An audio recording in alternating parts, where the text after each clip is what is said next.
गायन वादन, आप सबकी जितनी प्रशंसा की जाए उतना कम है। ऐसे संगीतकार विरले मिलते हैं। आप सबका स्वभाव बड़ा ही सौम्य है, बड़ा ही सरल है। लगता ही नहीं है कि संगीतकार है। और शास्त्रकार कहते हैं ना, विद्या ददाति विनयम। जहां विद्या होती है विनम्रता कूट कूट के भरी होती है। आप सबको ढेर सारा साधुवाद। जिनके मुखारबिंद से आप सुंदर अभिषेक के मंत्र पढ़ते रहते हैं, परमादरणीय हमारे अभिषेक भैया, आपको भी ढेर सारा साधुवाद। परमादरणीय यमुना प्रसाद जी, सपत्नी, आप सबको ढेर सारा साधुवाद। भगवान शिव स्वरूप यहाँ पर विराजमान जितने श्रोता हैं सबको ढेर सारा साधुवाद।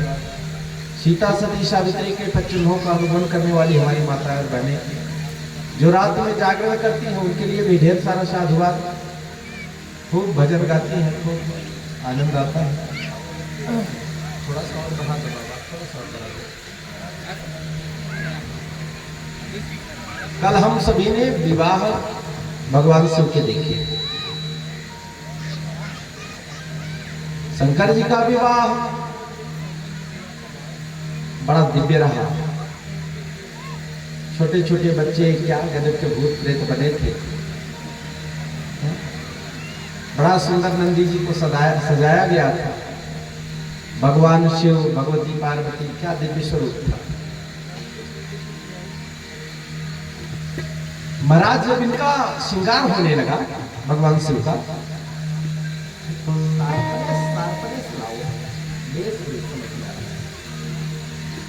जब शिव का श्रृंगार होने लगा तो भूतों ने प्रार्थना किया, भोलेनाथ हमारे पास तो कोई ऐसा सामान नहीं कि हम आपका श्रृंगार करें।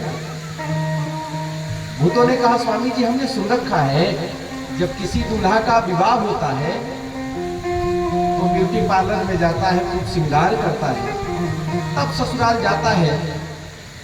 भोलेनाथ आपका भी श्रृंगार होगा, तो आपके श्रृंगार के लिए मुकुट कैसा होना चाहिए, चलने के लिए वाहन कैसा होना चाहिए, आप वस्त्र कौन सा पहनेंगे, और कुछ शुभ के लिए लोग कटार वगैरह बांध के चलते हैं ना, आप क्या हाथ में धारण करेंगे।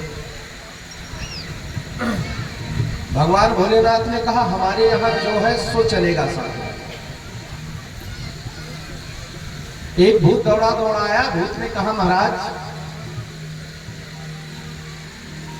कहिए तो भगवान विष्णु से मुकुट मांग लाएं, आप उनका मुकुट पहन के चलो।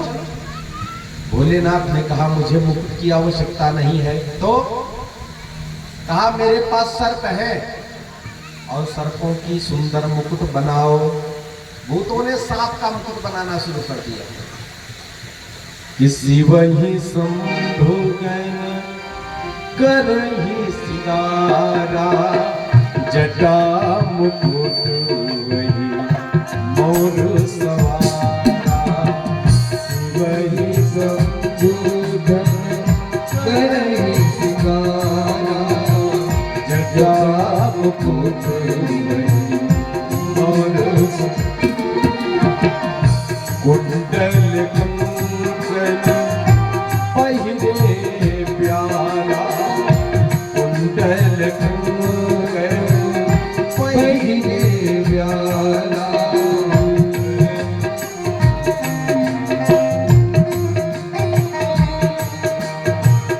कर त्रिशूल अरु डमरू बिराजा, कर त्रिशूल डमरू बिराजा, कर त्रिशूल अरु डमरू बिराजा, कर त्रिशूल डमरू बिराजा।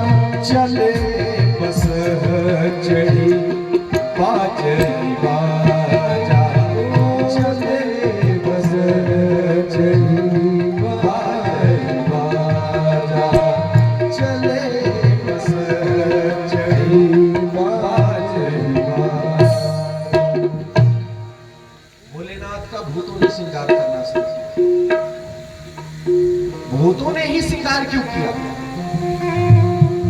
देवता भी श्रृंगार कर सकते थे, लेकिन भूतों ने ही श्रृंगार क्यों किया? विचार नहीं करते। जब राम जी का विवाह होने लगा, सभी लोग बैठ गए। जब राम जी का विवाह होने लगा तो सारे देवता, यक्ष, गंधर्व, किन्नर सभी राम जी के विवाह को देखने के लिए गए और भूत भी गए। जैसे भूत प्रेत पहुंचे ना राम जी के विवाह में, जैसे पहुंचे, वशिष्ठ ने ऐसा मंत्र पढ़ा कि सारे भूत प्रेत बाहर। भगवान भोलेनाथ भी गए थे विवाह देखने राम जी का। जब भूत प्रेत रोना शुरू किए तो भगवान शिव की दृष्टि पड़ी। शिव ने देखा कि हमारे घर तो रो रहे हैं, भूत प्रेत तो रो रहे हैं। भूतों से पूछा, भोलेनाथ ने क्यों रो रहे हो? भूतों ने कहा, सरकार हम राम जी के विवाह देखने आए थे, लेकिन गुरुदेव ने ऐसा मंत्र पढ़ा कि हम तो बाहर ही रह गए, अंदर प्रवेश ही नहीं कर पा रहे हैं। भोलेनाथ ने कहा, धीरे धरो, जब मैं विवाह करूंगा तो तुम ही रहोगे, दूसरा कोई नहीं रहेगा। तो भोलेनाथ आज अपने गणों से श्रृंगार करा रहे हैं। शिव ही शंभु गण करही श्रृंगारा, जटा मुकुट वही मोर सवार। एक भूत ने कहा, सरकार मुकुट नहीं पहनोगे तो क्या पहनोगे? भोलेनाथ ने कहा, सर्पों का मुकुट बनाओ। और अही नाम के छोटे छोटे सर्प हैं, उनको पकड़ा और मस्तक पर लगाया, एक सर्प से बांधा, अब सारे सर्प फन करके ऐसे खड़े हो गए। भोलेनाथ ने कहा, दुनिया का इकलौता ये मोर होगा, दुनिया का इकलौता मुकुट होगा, ऐसा मुकुट कोई नहीं पहन के ससुराल गया होगा। एक भूत ने कहा, सरकार मैंने देखा है कि जो दूल्हा बनता है कान में कुछ पहनता है, कुंडल वगैरह। भोलेनाथ ने कहा, बिच्छुओं का कुंडल पहना दो। और भूत दौड़े दौड़े गए, बड़ी बड़ी बिच्छू पकड़ के लाए और कानों में डाल दिया भगवान के। एक भूत ने कहा, महाराज कुछ कंगन वंगन पहनोगे? भोलेनाथ ने कहा, सर्प का कंगन भी पहना दो। एक भूत दौड़ा दौड़ा गया, दो सर्प पकड़ कर लाया, एक ही सांस के लिए, एक ही सांस के लिए, और सर्प को ऐसे कलाई में लपेटा, उसके मुंह को खोला और उसकी पूंछ उसके मुंह में डाल दिया, सुंदर कंगन बन गया। महाराज भोलेनाथ से भूत ने कहा, वस्त्र क्या पहनेंगे आप? बताओ तो। लोग खूब शेरवानी इत्यादि खूब पहनते हैं, आपके लिए भी लाऊं? भोलेनाथ ने कहा, शेरवानी नहीं पहनूंगा। तो कोट पैंट पहन लो। कहा, वो भी नहीं पहनूंगा। तो महाराज कहा, बाघंबर लाओ। और भोलेनाथ ने बाघंबर धारण कर लिए। एक भूत ने कहा, सरकार गजब हो गया। क्या महाराज, आप बाघंबर पहन के ससुराल जा रहे हो, वहां साली मिलेगी, सरहज मिलेंगी, इत्यादि मिलेंगी, कोई विनोद किया, मजाक किया और बाघंबर खींच लिया तो कहा, एक सर्प का बेल्ट बना दो। और एक सर्प का बेल्ट बन गया। महाराज एक ने कहा, हाथ में कुछ लोगे? कहा, मेरा त्रिशूल दे दो। भोलेनाथ ने त्रिशूल और डमरू ले लिया, पैरों में खड़ाऊ धारण कर लिया। कहा, महाराज अब गाड़ी की आवश्यकता है, कहिए तो विष्णु भगवान का वो पक्षी मांग लाऊं? कहा, ना ना। कहा, ब्रह्मा जी का हंस मांग लाऊं? कहा, ना ना। कहा, इंद्र का ऐरावत हाथी मांग लाऊं? कहा, ना ना। तो मेरा ये बैल ही ठीक है, मेरा नंदी ही ठीक है, नंदी पर चलो। चिता की सुंदर सुंदर राख लाए और भगवान ने पूरे शरीर में चिता भस्म लगाया। भगवान का ये जो श्रृंगार हुआ ना, ये नवधा भक्ति का प्रतीक है, ये सामान्य श्रृंगार नहीं है। भगवान शिव ने श्रृंगार किया और तब तक सारे देवता आ गए। भाई निमंत्रण तो सबको मिला था बारात चलने के लिए, सारे देवता आ गए। अब देवताओं में देवराज इंद्र की अलग टोली, विष्णु जी की अलग टोली, यक्ष की अलग टोली, नागों की अलग टोली, गंधर्वों की अलग टोली। और जैसे देवताओं की पत्नियों ने भगवान भोलेनाथ का स्वरूप देखा, कहा अरे राम राम, दूल्हा ये इतना सुंदर दूल्हा, संसार में दुल्हन कितना सुंदर होगी। मानो व्यंगात्मक शब्द में उन्होंने कहना शुरू कर दिया कि जब भोलेनाथ ऐसे चलेंगे तो भला बताओ कोई जलपान भी नहीं पूछेगा। हाँ, इनको कहो कि सुंदर सज के चले, ये पूरा राख लगाए हुए भस्म लपेटे हुए चल रहे हैं। विष्णु भगवान ने कहा भोलेनाथ ऐसे स्वरूप बना के चलोगे तो हम साथ में चलने वाले नहीं हैं। भोलेनाथ से कहा ऐसा करो, आप अपनी टीम बनाओ, अपनी टीम से चलो, हम लोग अपनी टीम से चलेंगे। मिलना कहाँ होगा? कहा हिमाचल के बागीचे में हम सभी लोग इकट्ठा मिलेंगे। अच्छा, बारात ऐसे भी चलती है? जब बारात चलती है तो बारात के जो लड़के होते हैं उनकी टीम अलग चलती है, और जो बड़े बुजुर्ग होते हैं उनकी टीम अलग चलती है।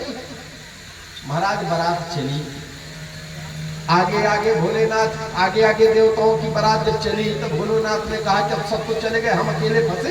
2-4 गण भृंगी को बुलाया, कहा जाओ जितने संसार में भूत हैं सबको बुला लाओ। और भृंगी ने सारे भूतों को बुलाया। को मुखहीन विपुल मुख गाऊ। सरकार किसी के पास मुख है तो किसी के पास मुख ही नहीं,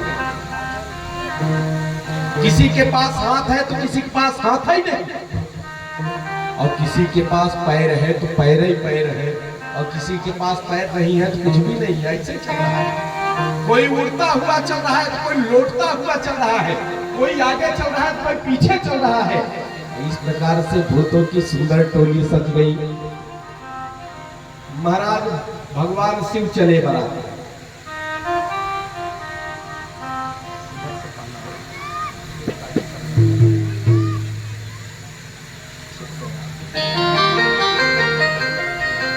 सारे भूत गाना बजाना शुरू कर दिया। अब भोलेनाथ नंदी पर बैठे। भूतों ने कहा सरकार हमारा गाना बजाना व्यर्थ है। भोलेनाथ ने कहा क्यों?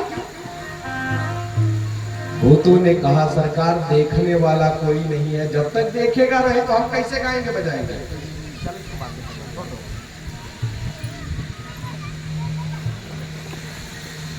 भूतों ने कहा सरकार जब कोई देखेगा नहीं तो हम कैसे नाचे गाएंगे। तो भगवान शिव ने क्या किया? कहा जिधर नंदी का सींग है उधर पीठ कर लिया, और जिधर पूंछ है उधर अपना मुंह कर लिया, उल्टा बैठ गए।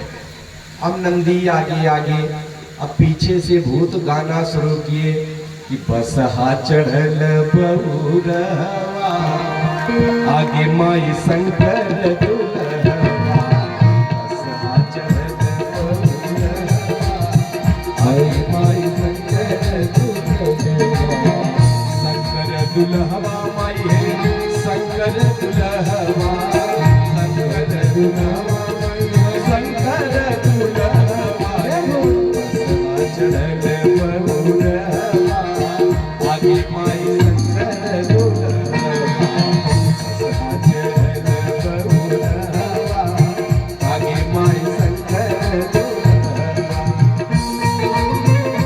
सारे भूत नाचते गाते चल रहे हैं। हरि बोल।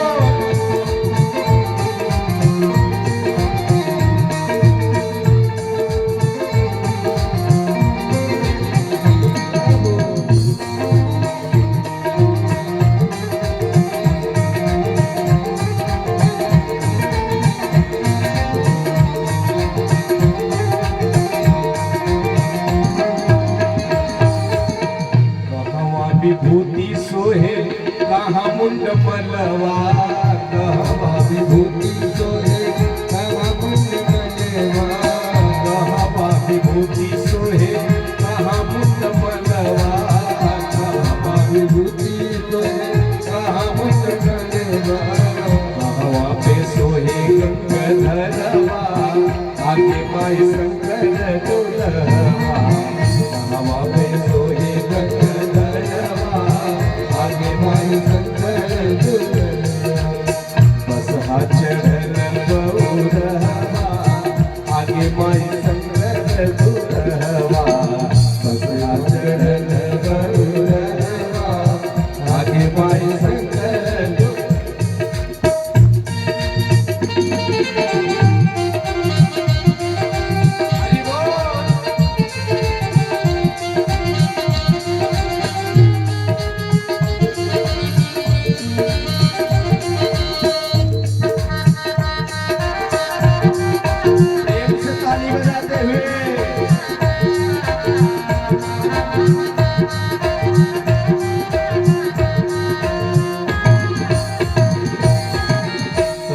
विभूति सोहे गले मुंड मलवा, तन में विभूति सोहे गले मुंड मलवा, तन में विभूति सोहे गले मुंड मलवा, तन में विभूति सोहे गले मुंड मलवा, जटवा में सोहे गंगाधरवा, आगे माई शंकर दूरवा, जटवा में सोहे गंगाधरवा, आगे माई शंकर दूरवा, बस हाथ चढ़ल बहुरहवा, आगे माई शंकर दूरवा, बस हाथ चढ़ल बहुरहवा, आगे माई शंकर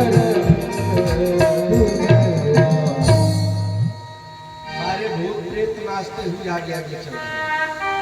भोलेनाथ पीछे मुख किए हुए बैठे, मानो भोलेनाथ ने संकेत दिया, ऐ संसार के लोगों, धर्म पर आरूढ़ होना, धर्म पर चलना तो ध्यान रखना, धर्म के चारों चरण पकड़ पाओ न पकड़ पाओ कोई बात नहीं, लेकिन यदि धर्म की पूंछ भी पकड़ लिया तुम तो तुम्हारा उद्धार हो जाएगा। धर्म की पूंछ ही पकड़ लो उद्धार हो जाएगा। जैसे कोई स्त्री कुआं से पानी निकाले, वो बाल्टी होता है ना, बाल्टी में रस्सी बांधते हैं, फिर उसको कुएं में डालते हैं। अब मान लो रस्सी वाला लास्ट वाला छोर हाथ से छूट गया तो बाल्टी आएगी ऊपर? हो नहीं आएगी। बाल्टी तभी ऊपर आएगी जब लास्ट वाला छोर हाथ में रहेगा। इसी प्रकार से धर्म के चारों चरण पकड़ पाओ चाहे ना पकड़ पाओ, लेकिन लास्ट में यदि पूछ भी धर्म का आपने पकड़ लिया तो उद्धार हो जाएगा। अब महाराज बारात चली, सारे लोग बारात चल पड़े, हिमाचल की बगिया में पहुंच गए भोलेनाथ। और जैसे पहुंचे भोलेनाथ बगिया में तो देखा कि बाराती तो अभी बहुत पीछे थी। तो भोलेनाथ ने कहा थोड़ा विश्राम कर लिया जाए। अच्छा यही ना लोग करते हो, कई होटल रहता है उसमें लोग रुक कर जलपान उलपान करते फिर आगे बढ़ते। हम नजदीक की बारात हो तो जल्दी से पहुंच जाए, 10-20-50 किलोमीटर बारात हो तो लोगों ने कहा भैया बीच में थोड़ा सा रेस्ट ले लेना फिर चलेंगे आगे। हमारा बतिया समझ में आ रही कि नहीं? हाथ उठा के बताओ ना क्या बात है। बहुत सुंदर। सरकार भोलेनाथ ने सोचा कि थोड़ा सा विश्राम कर लिया जाए।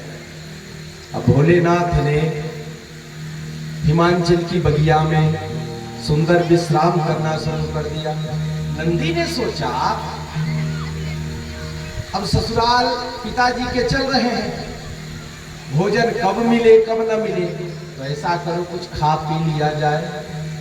तो नंदी जी प्रवेश कर गए बाग में, और बाग के जितने फूल थे सारे फूल खाना शुरू कर दिया।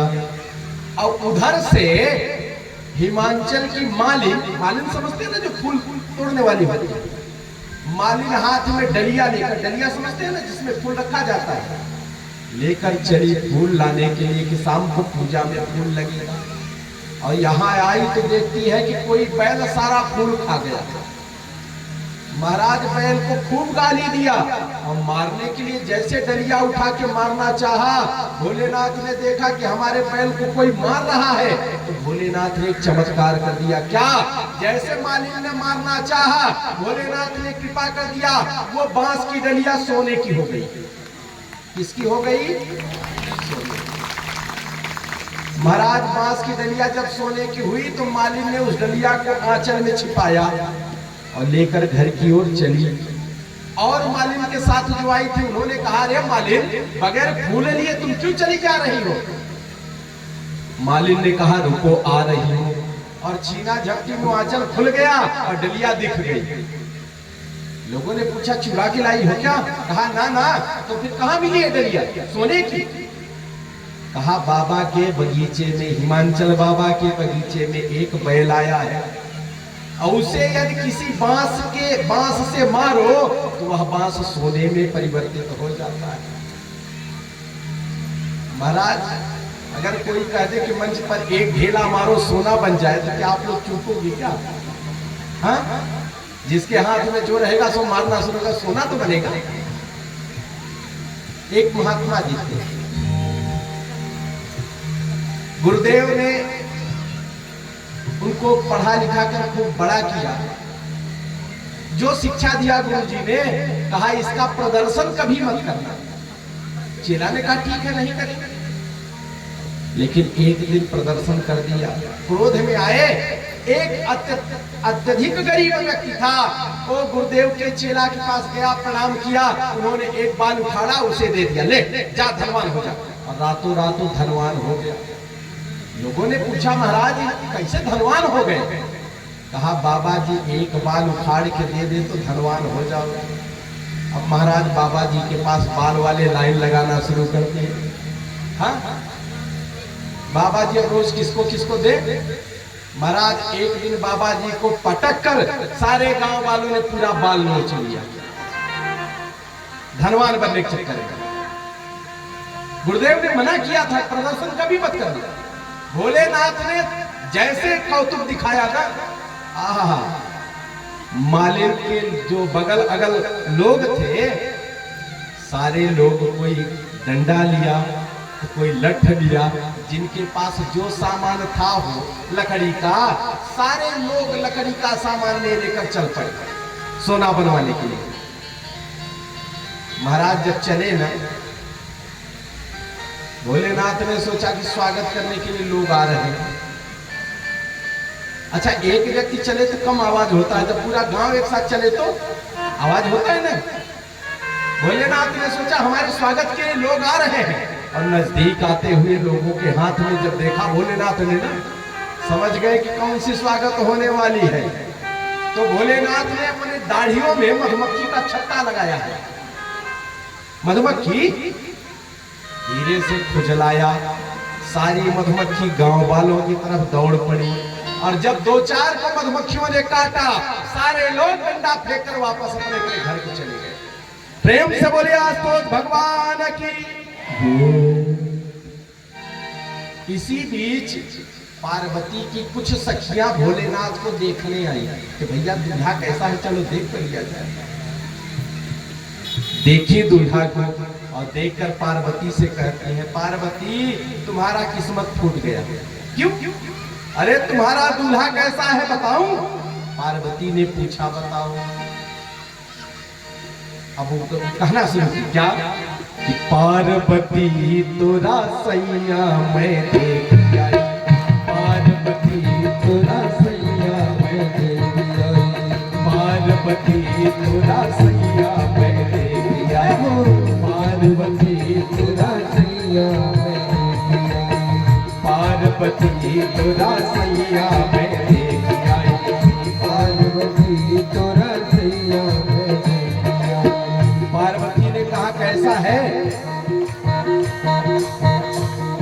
सखी ने कहा, पार्वती माथे पे उन्हीं के चंदा विराजे, माथे पे उन्हीं के चंदा विराजे, माथे पे उन्हीं के चंदा विराजे, माथे पे उन्हीं के चंदा विराजे, जटवा में बहे गंगा मैया मैं देखी आई, जटवा में बहे गंगा मैया मैं देखी आई, पार्वती तोरा सैया मैं देखी आई, पार्वती तोरा सैया मैं देखी आई।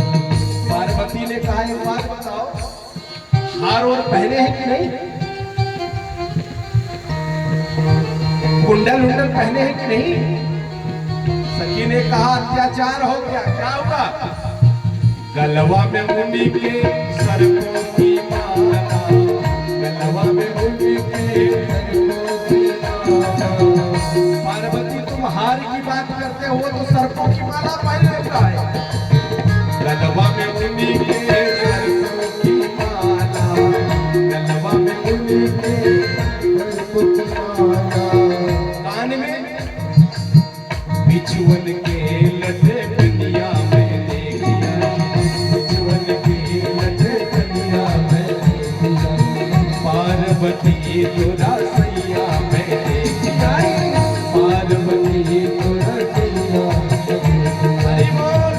ताली बजाते हुए।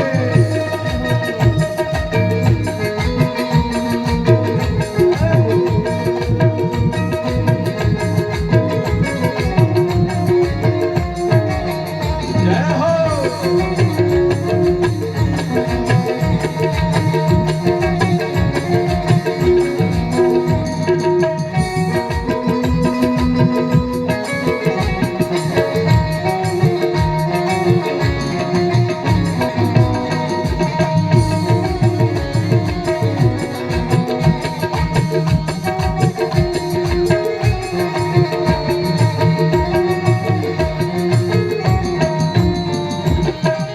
पार्वती एक बात और कहूँ।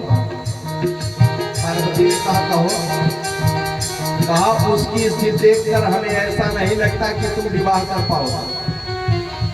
पार्वती ने कहा गाड़ी मोटर से तो आ रहे हैं ना, स्कॉर्पियो है, फॉर्च्यूनर है, कुछ है ना।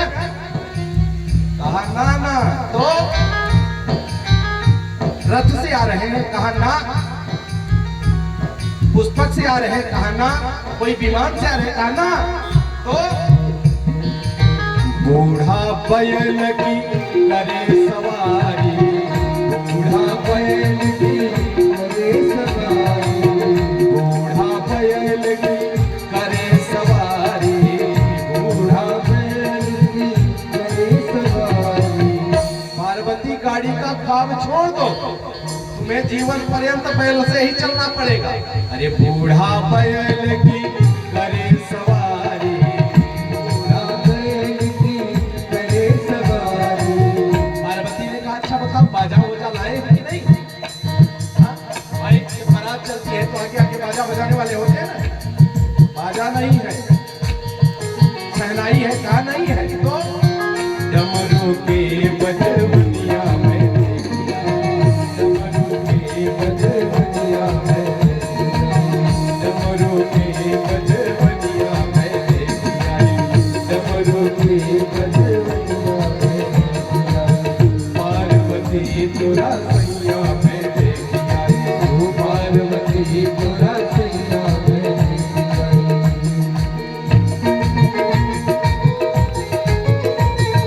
जय हो।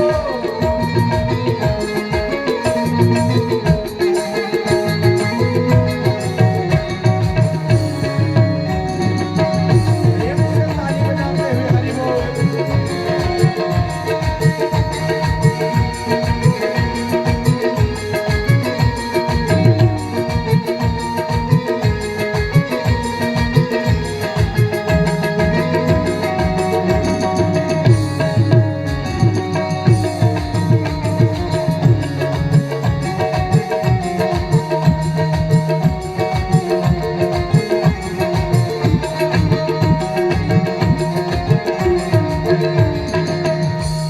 पार्वती ने कहा एक बात बता,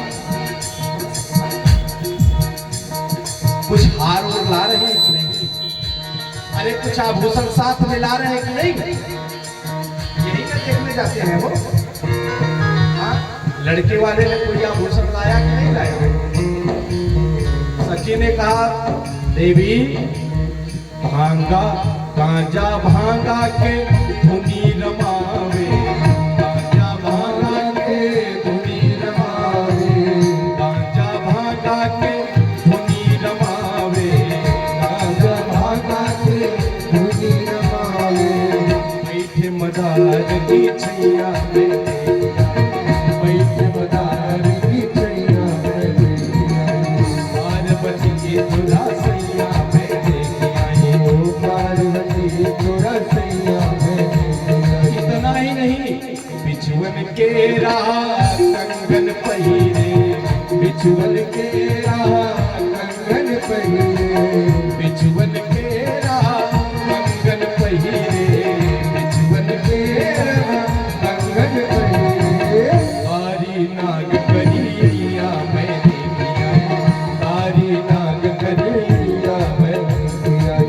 पार्वती तोरा सैया में देखिया, पार्वती तोरा सैया में देखिया, पार्वती तोरा सैया में देखिया, पार्वती तोरा सैया में देखिया, पार्वती तोरा सैया में देखिया, पार्वती प्रेम से बोलिए भोलेनाथ भगवान की जय हो। पार्वती ने कहा ये प्रसंग मेरी माँ से कभी मत कहना, अब शांत हो जाओगे। पार्वती को रहस्य जाना ही भोलेनाथ का, लेकिन सखियां तो थोड़ा अनजान है ना, चुप हो गई सखी। महाराज इधर मैना जी ने सुंदर आरती की दिव्य थाल सजाई सोने की थाली में। मैना शुभ आरती सवारी, मैना शुभ आरती सवारी, मैना शुभ आरती सवारी, मैना शुभ आरती सवारी, संग सुमंगल गा वही नारी, संग सुमंगल गा वही नारी, संग सुमंगल गा वही नारी, संग सुमंगल गा सुमंगल गा सुमंगल सरकार मैना ने सुंदर थाली सजाई। दूल्हे राजा आएंगे, परछन करना होगा ना, परछन करते कि नहीं करते? लोग कलश रख के आगे आगे चलते हैं ना। बारात दरवाजे आ गए। मैना ने थाली सजाई है, दीपक जलाया है, भोलेनाथ का आरती उतारनी है। सर्पों ने जैसे मां सुनैना को देखा तो लोग परछन करते हैं, तो सबके यहाँ की अपने अपने यहाँ की अलग अलग रीत है, परंपरा है। कोई पान लिया, पान से परछन कर दिया, कोई लोढ़ा लिया या मूसल लिया, उससे परछन करना शुरू कर दिया। सबके यहाँ की अपनी अपनी परंपरा है। भगवती ने सुंदर लोढ़ा लिया और उससे परछन करना शुरू कर दिया। सर्पों ने देखा, आहा, सर्प लोग समझ गए कि जब हम लोग कहीं निकलते हैं, देखते हैं लोग, तो ऐसा ही अस्त्र होता है, मेरे सबसे पहले मुंह ही को पूछते हैं लोग। सबको क्या पढ़ते, सबसे पहले मुंह। सिर वाले सर्प ने गले वाले सर्प से कहा, सरकार मुंह से ये पूछने वाला जो अस्त्र है, मारने वाला जो अस्त्र है, ये माता जी के हाथ में है, और इत्तिफाक से अगर छूट कर लग गया तो हम लोगों का राम नाम सत्य हो जाएगा। गले वाले सर्प ने कमर वाले सर्प से कहा, भैया अभी वक्त सही है, भाग चलो वरना दिक्कत हो जाएगी। मैया ने सुंदर थाली सजाई और ऐसे एक बार आरती उतारा। अच्छा, आरती उतारी तो नजर नीचे थी। सर्पों ने एक साथ कहा, महाराज ये दीपक जब तक जल रहा है हम लोग भाग नहीं सकते। तो भागेंगे कैसे? कहा जब दीपक बंद हो जाए तभी भागो। तो जैसे दोबारा मैया ने आरती ऐसे ऊपर किया, सारे सर्पों ने एक साथ फुटकार मारी और आरती बंद हो गई। प्रेम से बोलिए आस्तोष भगवान की। आरती जब बंद हो गई तो सर वाले सर्प धीरे से उतरकर भाग गए, गले वाले धीरे से उतरकर भाग गए, जनेऊ जो बना था वो भी भाग गया, कंगन वाले भाग गए, कमर वाला भी भाग गया, मृगछाला खुल गया। मैया ने जैसे दोबारा आरती जलाया और जैसे ऊपर उठाया तो नंग धड़ंग भोलेनाथ दिगंबर बन गए। थाली फेंक दिया और कहा, ऐसे पगले पर से हम विवाह नहीं करेंगे, हम नहीं करेंगे विवाह। अच्छा, हर माँ चाहती है कि हम भले टूटही मड़ई में रह लें, लेकिन हमारी बिटिया जहां जाए तो आलीशान घर हो, यही चाहते हैं। हम भले एक टाइम भोजन कर लें, लेकिन हमारी बिटिया जहां जाए दोनों वक्त का भोजन मिले उसे। हम भले ही दुख उठा लें, लेकिन हमारी बिटिया जहां जाए राजा रानी बनकर रहे। पार्वती की मैया ने कहा, हम ऐसे वर से विवाह नहीं करेंगे। अब भोलेनाथ का परीक्षण नहीं हुआ, भोलेनाथ चले आए जनवास। अब विष्णु भगवान ने व्यंगात्मक कहा, बारे भोलेनाथ, गजब का आपका बारात, गजब का परीक्षण हुआ। भोलेनाथ ने कहा, पागल न बनो, सुने मैना जानती है कि मैं कौन हूं। उन्होंने दीपक इसलिए फेंक दिया और जान रही है कि चंद्रमा इनके मस्तक पर विराजमान है, तो दीपक दिखाने की क्या आवश्यकता है। मस्तक से गंगा जी प्रवाहित हो रही है, तो जल लेने की क्या आवश्यकता है?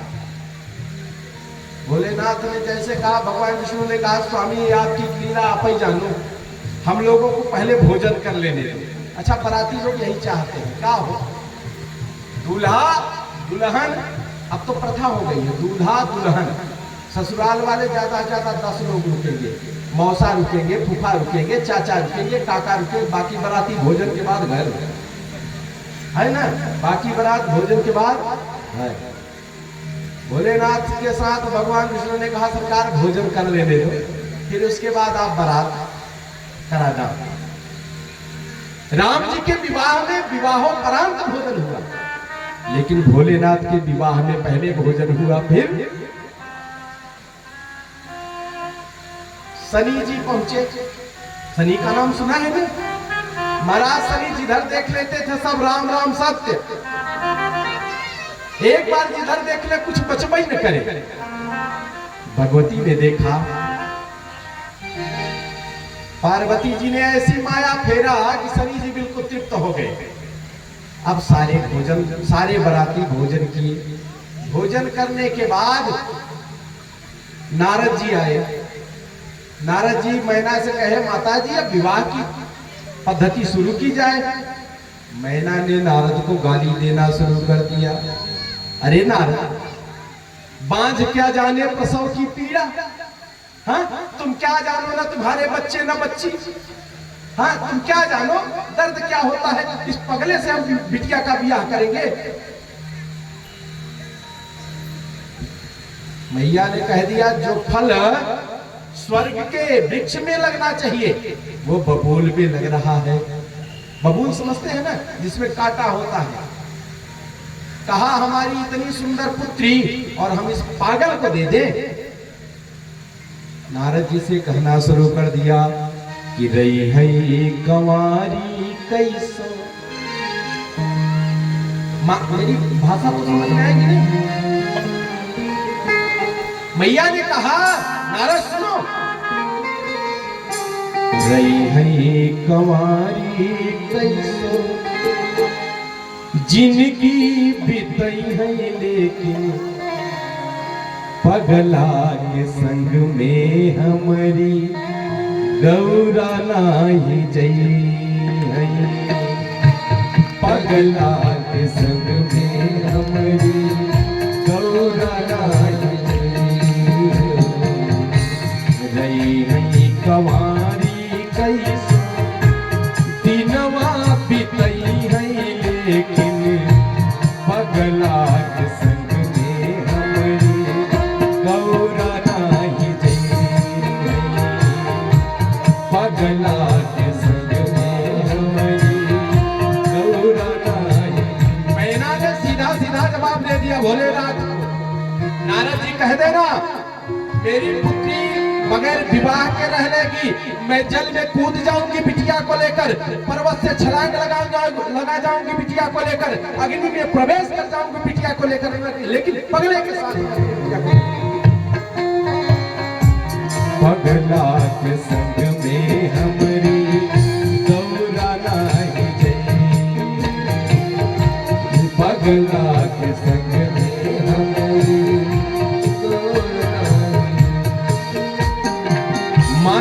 वर्णन किया क्या? हाथ बाट भंगिया धतुरवा चबात बाटे। हाथ बाट भंगिया धतुरवा चबात बाटे। हाय दैया देखी देख जियरा तेरा। हाय दैया देखी देखी जियरा तेरा। अच्छा, किसी को पता चल जाए विवाह के पहले कि लड़का दारू पीता है, लड़का भांग खाता है, गांजा पीता है, क्या विवाह करेगा कोई? मैना ने कहा, नारद, खात बाटे भांगिया धतुरवा चबात बाटे। हाथ बाटे भांगिया धतुरवा चबात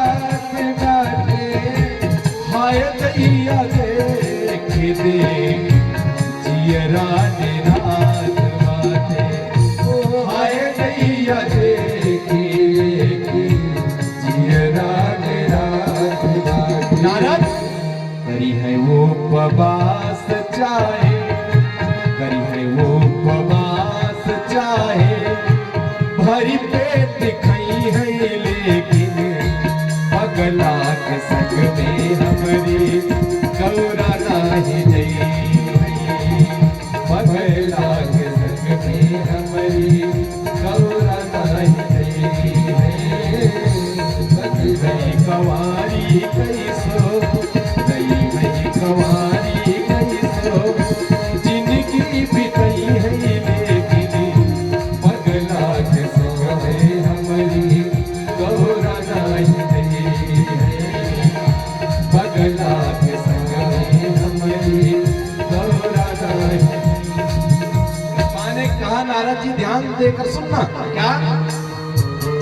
बाबला विधाता भैले ब्रह्मा पागल हो गए हैं। बाबला विधाता भैले बुद्धि भैली तोहरी का, कौन अपराध हमरी गौरा ऐसन कैली याद। कौन अपराध हमरी गौरा ऐसन कैली याद। नारद पूरब के सूरज चाहे, पूरब के सूरज चाहे, पश्चिम की जई है लेकिन पगला के संग में हमारी गौरा नाही नहीं। पगला के संग में हमारी गौरा नाही नहीं। पगला के संग में हमारी गौरा नाही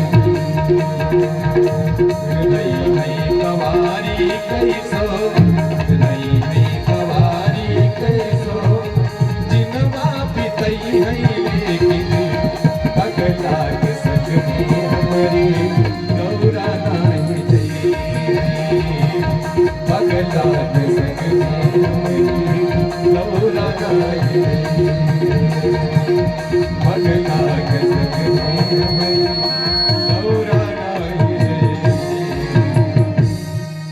मैना ने सीधा जवाब दे दिया ना, भोलेनाथ से विवाह नहीं होगा, इस बाबले पर से विवाह नहीं होगा। हर माँ चाहती है कि मेरी बिटिया जहां जाए सुख से रहे। अच्छा, आज के 10 साल पीछे आप जाइए या 20-25 साल पीछे, जब फोन का जमाना नहीं था, महीने में एक आध बार पिता या माँ बिटिया को पत्र लिखते थे। पत्र आता था तो बिटिया पढ़े अथवा न पढ़े, लेकिन पत्र को लेकर खूब रोती थी। यहाँ की परंपरा है या नहीं है? पहले जो मायके से कोई व्यक्ति आ जाता था, परदेसी क्यों आ जाए, लेकिन माताएं खूब रोती थी उनको देखकर। इसी प्रकार से एक व्यक्ति अपने बिटिया के यहाँ गया, विवाह हो गया तो बिटिया के यहाँ गया। बिटिया ने पानी रखा, पिता ने कहा बेटी हम तो तुम्हारे पिता हैं, हम तो तुम्हारे यहाँ का जल नहीं ग्रहण कर सकते, इस गांव का मैं जल नहीं ग्रहण कर सकता। बिटिया बस तुम्हारा समाचार लेने के लिए आया। बिटिया से पूछा बाप ने, बिटिया कुशल से हो ना? बिटिया ने जवाब दिया। क्या कहा? कहा पिताजी आपने सुंदर हवेली देखकर विवाह किया था। हवेली तो ठीक, महल तो ठीक। पिता ने पूछा भोजन दोनों मीटिंग मिल जाता है कि नहीं? बिटिया ने जवाब दिया पिताजी हवेली तो है लेकिन भोजन एकाक बार। पिता ने कहा तब तो बड़ी गलती हो गई, लेकिन बिटिया अब मैं कर क्या सकता हूं? गाय को बेच दो, किसी के खूंटे दूसरे के बांध दो तो आपके खूंटे में दोबारा नहीं आएंगे। बिटिया ने कहा पिताजी अब जो होना सत्य हो गया, अब तो जीवन यही निर्वाह करना है, चाहे एक मीटिंग भोजन मिले चाहे दोनों मीटिंग। पिता ने पूछा दामाद जी तो ठीक है ना? बिटिया ने कहा यदि दामाद जी सही होते तो सब काम सही हो जाता। क्यों? कहा पिताजी वो थोड़ा ऊंचा सुनते हैं, उनको सुनाने में पूरा घर सुन लेता है। पिता ने कहा बिटिया तो क्या किया जाए?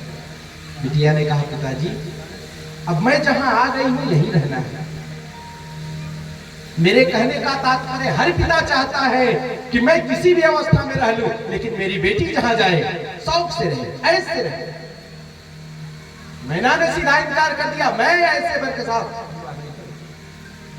सप्तऋषि आए, सप्तऋषियों ने समझाया मैना को, मां भोलेनाथ त्रिदेवों के देव है, और जो आपके यहां पुत्री बनी है ना, ये सबकी मां है। ये जगदम्बा है, भवानी है, जग का कल्याण करने के लिए आपके घर में पुत्री के रूप में उत्पन्न हुई है। हे मां विवाह करो। हिमांचल जी ने समझाया, सप्तऋषियों ने समझाया, नारद ने समझाया, तब कहीं मैना मानी। और नारद जी दौड़े दौड़े गए भोलेनाथ के पास, कहा स्वरूप अब तो चेंज कर लीजिए आप अपना। भोलेनाथ ने अपना सुंदर स्वरूप बनाया।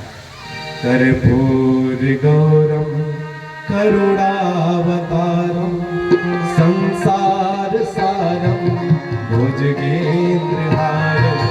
कर्पूर गौरम करुणावतारम संसार सारम भुजगेंद्रहारम। सदा वसंतम हृदयारविंदे भवानी सहितं नमामि। कर्पूर गौरम करुणावतारम संसार सारम भुजगेंद्रहारम। संसार सारम भुजगेंद्रहारम। संसार सारम भुजगेंद्रहारम। जो दिव्य स्वरूप भोलेनाथ ने बनाया, जो देखे सो देखता रह जाए। गजब के भोलेनाथ। भगवान का स्वरूप कैसा है? कहा कर्पूर गौरम। आरती करने वाला कपूर देखा आपने? उससे भी शुद्ध और स्वच्छ और श्वेत भगवान का स्वरूप, बिल्कुल श्वेत। सती जी का स्वरूप कैसा था? कहा नीला। लेकिन पार्वती जी का स्वरूप रक्त वर्ण था, लाल स्वरूप। जनवासी में जब आए भोलेनाथ बैठ गए, बगल में भगवती पराम्बा जगदम्बा को बैठाया गया। तो दोनों छवि ऐसे लग रही थी कि मानो इन्हें देखता ही रह जाए जीव, और इन्हें देखते देखते सारी उम्र बीत जाए। एक तरफ मैना, एक तरफ हेमराज जी बैठे। भोलेनाथ के चरण को पखाड़ा और विवाह की पद्धति शुरू हुई। जैसे पद्धति शुरू हुई ना, तो साखोच्चार होता है, गोत्र बोला जाता है। आप किस कुल के हैं, किस कुल के, किस कुल, आपके पिता का नाम क्या है, उनके पिता का नाम क्या है, उनके पिता का नाम क्या है। भोलेनाथ से पंडित जी ने पूछा, भोलेनाथ आपके पिता का क्या नाम है? भोलेनाथ नारद जी की ओर देखे, अगुआ तो नारद जी थे। नारद जी की ओर देखे, नारद जी से कहा क्या कह दूं? भोलेनाथ ने जैसे नारद जी को देखा, नारद जी ने कहा ऐसा करो, विष्णु को बताओ ना।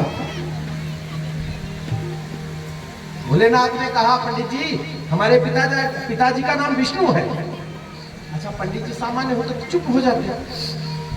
पंडित जी ने कहा उनके पिता का नाम बताओ।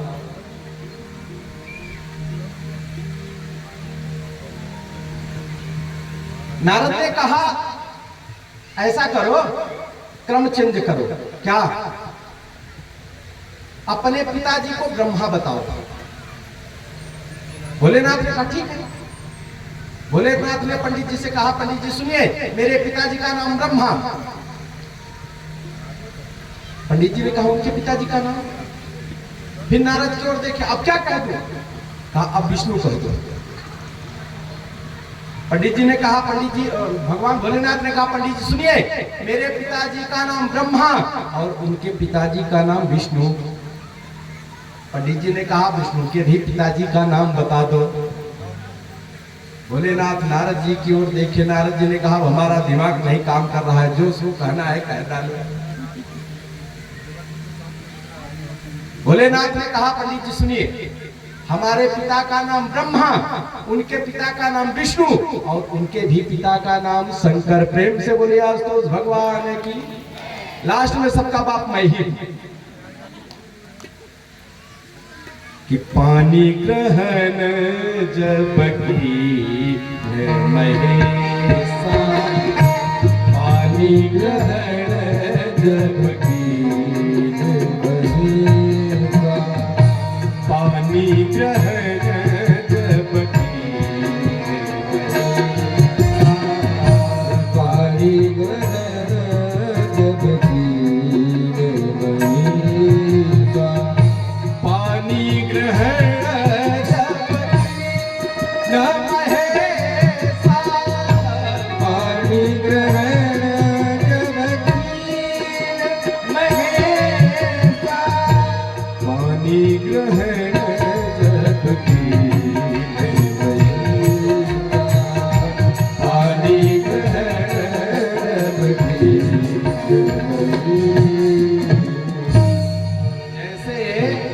हिमांचल जी ने, मैना जी ने पार्वती का हाथ भोलेनाथ के हाथ में दिया ना, सारे देवता पुष्पों की वृष्टि करना शुरू कर दीजिए। प्रेम से बोले आस्तोष भगवान की। महाराज सब आनंदित हो गए, विवाह हो गया। विवाह होने के बाद अब वो समय आया जब भोलेनाथ अपने कैलाश की ओर चलना चाहे। हिमांचल जी को देखकर सारे लोग कह रहे हैं, देवताओं ने कहा धन्यस्तुम गिरिशार्दूल तव कीर्ति महीयसी, वत्समो न त्रिलोकेषु कोऽपि पुण्यतमो जनः। अरे हे भगवान, आज तुम्हारे जैसा पुण्यात्मा इस पृथ्वी पर कोई दूसरा नहीं। क्यों? क्योंकि तुम्हारे यहाँ पराम्बा जगदम्बा का जन्म हुआ और तुमने उन आस्तों का चरण पखाड़ा जिनके लिए अमलात्मा, बिमलात्मा, महात्मा निरंतर ध्यान करते रहते हैं, लेकिन वो ध्यान में आने वाला नहीं है। ऐसे भोलेनाथ के चरणों को धोया और उन्हें अपना जामाता बना लिया। आहा। अब वो समय आया जब विदाई होने की हुई तो मैना ने एक ब्राह्मणी को बुलाया और ब्राह्मणी से कहा मेरी पुत्री को सलाह दो, सीख दो। हर माँ अपने बिटिया को एक सीख देती है जब बिटिया ससुराल जाती है पहली बार, बिटिया अच्छे से रहना, मेरा नाक न कटा लेना, हाँ? अगर दिक्कत हो भोजन बनाने में तो हमसे फोन कर लेना, हम बता देंगे। एक नई नई बिटिया गई अपने ससुराल में, उसने जो है मम्मी से अपने पूछा फोन करके, माँ लौकी को धुलना है। कहा बेटी इसमें क्या है, धुल लो। गई सर्फ फलाई बाकायदे उसमें डाला, निरमा उरमा धुल के लौकी रख दी। भाई जो खाना बनाया होगा तो साथ जानेगा। यही ना सिखाते हैं बिटिया, जाना कोई दिक्कत होगी, अब तो फोन का जमाना है, फोन कर लेना। महाराज हर माँ सिखाती है, मैना ने भी सिखाना शुरू किया। मैना ने कहा अपनी बिटिया से, ब्राह्मण पत्नी को समझाते हुए कहा कि हे भगवती, आप जाकर हमारे पुत्री पार्वती को ज्ञान दीजिए। यद्यपि जगदम्बा भवानी है, इन्हें ज्ञान की आवश्यकता नहीं है, लेकिन ब्राह्मण पत्नी ही सिखाने गई। क्यों? क्योंकि उपदेश देने का अधिकार सिर्फ ब्राह्मण को ही है। ब्राह्मण पत्नी गई और इन्होंने कहना शुरू कर दिया, धन्या पतिव्रता नारी नान्या पूजा विशेषतः, पावनी सर्वलोकानां सर्व पापौघनाशिनी। हे देवी, हे पार्वती, इस संसार में पतिव्रता नारी अगर हो जाए धन्य है। यदि पूजने योग्य कोई नारी है तो पतिव्रता नारी है, और यदि पतिव्रता नारी का एक बार दर्शन हो जाए तो सारे पाप ताप जलकर नष्ट हो जाते हैं। सेवते या पति तेम्ला परमेश्वर बच्छिवे इह भुक्त्वा खिलान भोगा नन्ते पत्या शिवाम गति। जो स्त्री अपने स्वामी अपने पति की समान सेवा करती है, अनेक भोगों के साथ पति को प्रसन्न करती है, वह पवित्र मानी जाती है। आप लोग गौर से सुनिएगा, जिनका जिनका विवाह नहीं हुआ है, जिनका हो गया है वो भी इसको गौर से सुनेंगे तो लाभ होगा आपको भी, इनको भी। ये नहीं कि जरूरी आप ही को है, इनको भी है। सेम उल्टा इनके ऊपर लागू होगा और जो मैं आपको बताऊंगा वही इनके ऊपर भी लागू होगा। सरकार व्यास जी ने कहा इस संसार में पतिव्रता च सावित्री लोपामुद्रारुन्धति सांडिल्या शत्रुपान अनुसुईया लक्ष्मी स्वधा सती।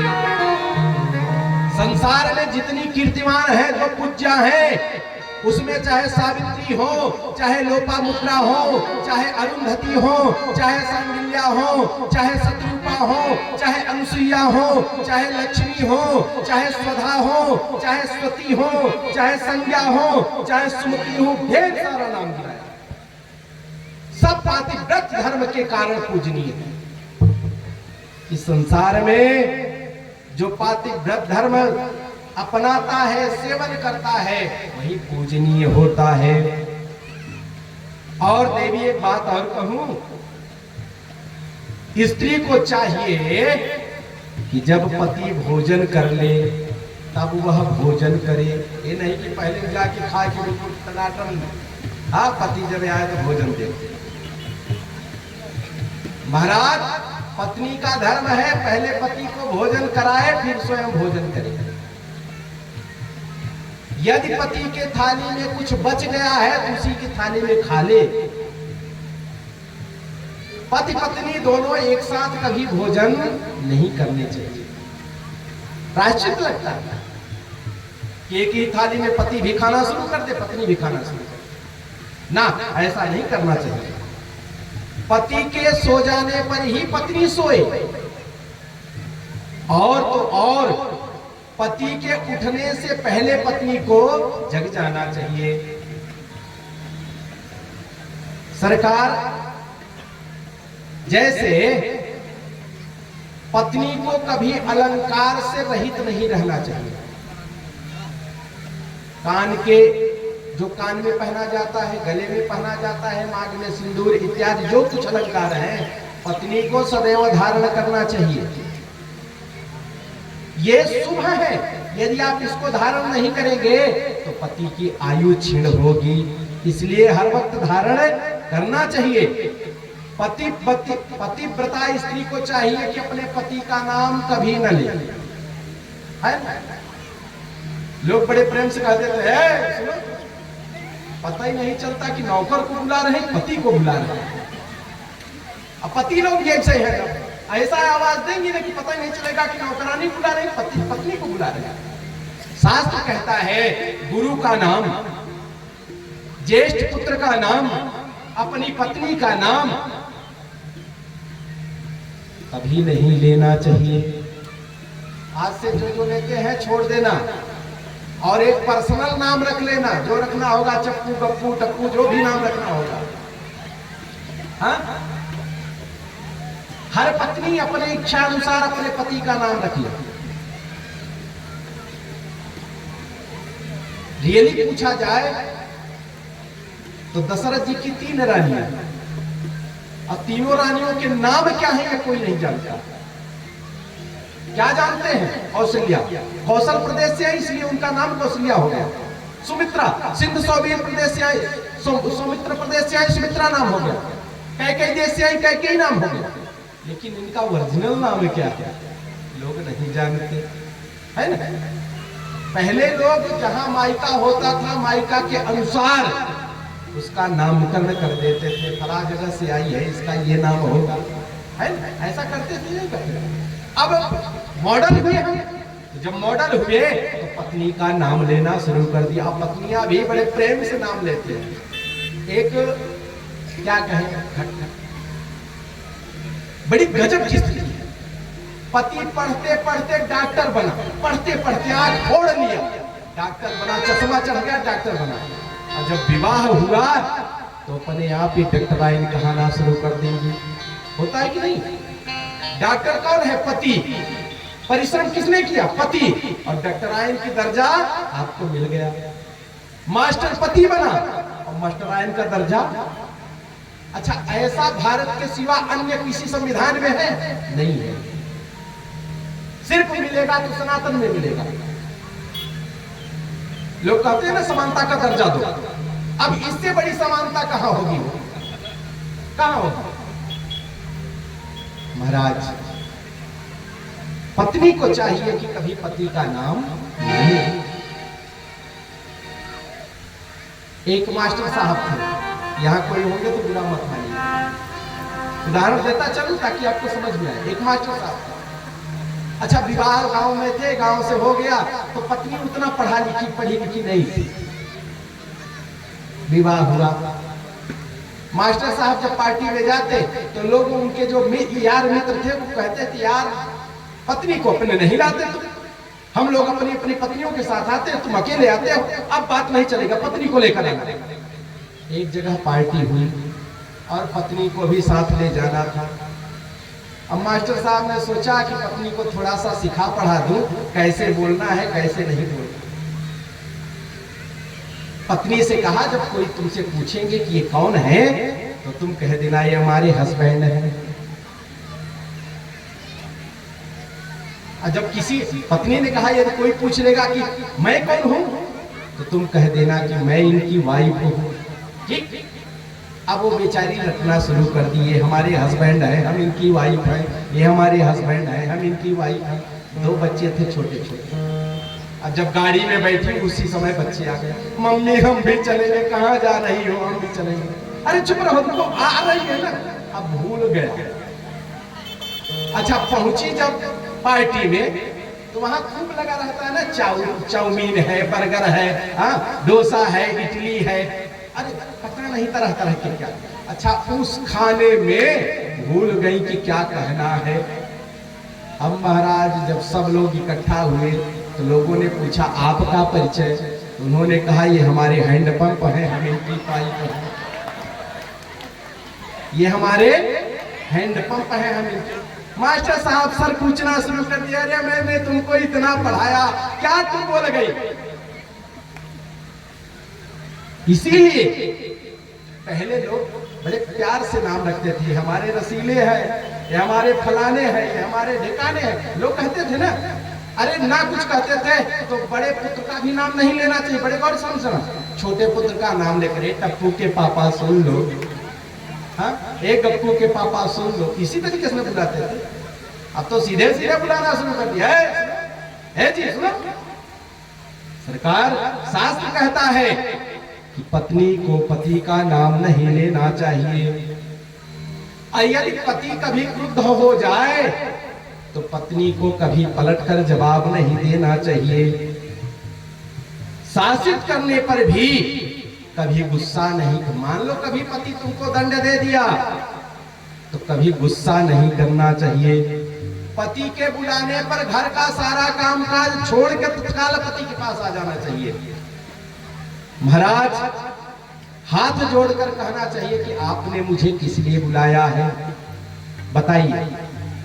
एक बात और, चिरम तिष्ठेन्न चद्वारे गच्छेनैव पलायने आदाय तत्त्वं यत्किंचित् कस्मै चिन्नार्पयेत् क्वचित्। घर में काम ना हो तो कभी भी डेहनी पर खड़ी होकर दरवाजे के बाहर नहीं देखना चाहिए। ध्यान रखना, कभी दरवाजे में जब घर में कोई न हो तो घर के दरवाजे पर खड़ी होकर बाहर न देखना चाहिए, इधर उधर जाना नहीं चाहिए, और तो और देहली पर कभी बैठना नहीं चाहिए। अब कुछ माताएं तो गजब गजब की करती हैं, क्या देहली पर बैठ जाएंगी? देहली पर नरसिंह भगवान का वासन है। देहली पर ही ने बैठकर हिरण्यकश्यप का उधर फाड़ा था भगवान ने, इसलिए देहली पर कभी नहीं बैठना चाहिए। अब कुछ माताएं क्या करती हैं, कहा देहली पर बैठ जाएंगी और अपने बालों को बढ़िया फहरा लेंगी, और एक माता जी पहुंच के, ये भी कभी नहीं करना चाहिए, सदैव स्वच्छ रहना चाहिए। महाराज बिना कहे ध्यान रखना, पतिव्रता स्त्रियों के लक्षण बता रहा हूं, बिना कहे पति के पूजन की सामग्री को धुल के रख देना चाहिए, पति के पूजन की सामग्री में हाथ हटाना चाहिए। जो स्त्री तीर्थ यात्रा करना चाहती है, यदि नहीं जा पा रही है तो पति के चरण को धोकर पी ले, सारा तीर्थ उसी में है। गजब की बात लिखी है महाराज,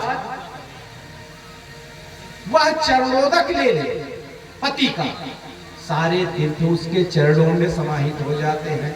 इतना ही नहीं, ब्रह्मा विष्णु महेश भी खड़े रहे, अगर पति खड़ा हो गया तो पति के चरणों को पहले पूजन करना चाहिए। ये पतिव्रता स्त्री के लक्षण है महाराज। इतना ही नहीं, जो पति के आज्ञा के बिना उपवास करती है, पति ने कहा ये व्रत न रहना, लेकिन ना हम तो व्रत ही रहेंगे, हाँ आज सोमवार है, आज हम संकट का व्रत नहीं रहेंगे, आप खा लिए हम व्रत रहेंगे।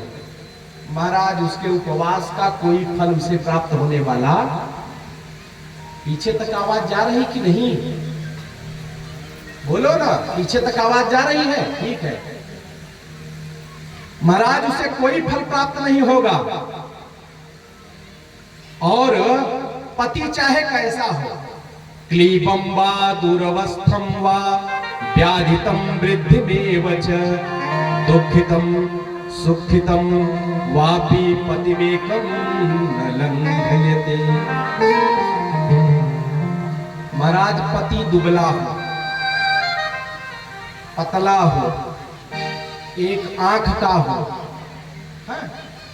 अंधा हो, कोढ़ी हो, रोगी हो, जैसा भी हो, पति तो पति है, पति की सेवा करनी चाहिए। और एक बात भूलकर नहीं कहना चाहिए, क्या कि जब से तुम्हारे घरे आई हमारा जीवन व्यर्थ हो गया, मैं तो अपने मायके में बड़े सुख से रहती थी, वहां तो एसी लगी थी, तुम्हारे घर में तो पंखा तक नहीं है, ऐसा कभी नहीं कहना चाहिए। महाराज पति के आयुष्य की रक्षा के लिए पतिव्रता को हरिद्रा प्रतिदिन लगाना चाहिए। हरिद्रा माने हल्दी, हल्दी लगाना चाहिए।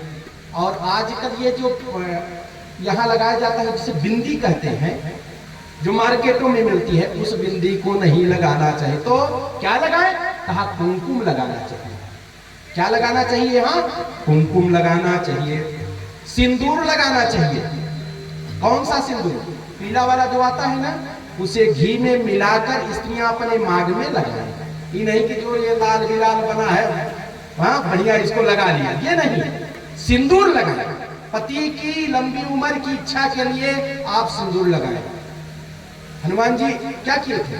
सीता जी सिंदूर लगा रही थी, बढ़िया, हाँ घी में भिगोया, बनाया, सिंदूर लगा रही थी। सीता जी से हनुमान जी ने पूछा, माँ सिंदूर लगाने का क्या अर्थ है, इसको क्यों लगा रही हो? माँ ने विनोदात्मक शब्द में कहा, बेटा सिंदूर लगाने से राम जी प्रसन्न होते हैं, उनकी लंबी आयु होती है। हनुमान जी ने कहा, अच्छा ऐसा है? हनुमान जी ने क्या किया?